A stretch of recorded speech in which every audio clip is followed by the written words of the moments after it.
প্রত্যেক বাড়িতে একটি করে ফ্যামিলি কার্ড দেওয়া হবে। জনগণের ভোটের মাধ্যমে জনপ্রতিনিধি নির্বাচিত হোক। আগামীর বাংলাদেশ হবে গণতন্ত্রের বাংলাদেশ। আল্লাহ রহমতে বিএনপি যদি জনগণের ভোটে ক্ষমতায় আসে, তাহলে প্রত্যেক বাড়িতে একটি করে ফ্যামিলি কার্ড দেওয়া হবে। ওই ফ্যামিলি কার্ডটা থাকবে মায়েদের নামে। কেন মায়েদের নামে থাকবে?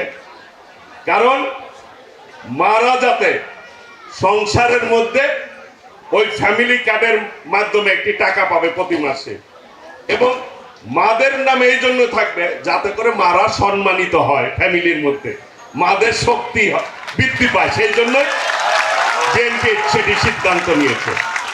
আগামী দিনে আমরা ইনশাল্লাহ সকলকে নিয়ে ঐক্যবদ্ধভাবে এই দেশটিকে গড়ে তুলব। আমরা চাই মোনালিসা হেভি ফ্লো 15 পিস প্যাকেটের সাথে 8 পিসের একটি প্যাকেট একদম ফ্রি। জনগণের ভোটের মাধ্যমে জনপ্রতিনিধি নির্বাচিত হোক, নাকি সঠিক ভোট চাই। আমরা খুনি হাসিনার মতো ভোট চাই না, যে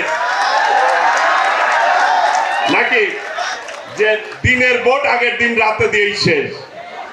এই ধরনের নির্বাচন আমরা চাই না। আমরা চাই আমাদের ভোট আমি দিব, যাকে খুশি তাকে দিব, এবং জনগণের প্রতি যে বেশি কাজ করবে জনগণ তো তাকেই বেছে নিবেন, তাই না? এই দেশের মালিক এই দেশের জনগণ। সবাই মিলে আমরা এই টাঙ্গাইল শহরের লোক, নাকি সবার অধিকার আছে আমাদের এই শহরের সব জায়গায় যাওয়া, সব কিছু করা।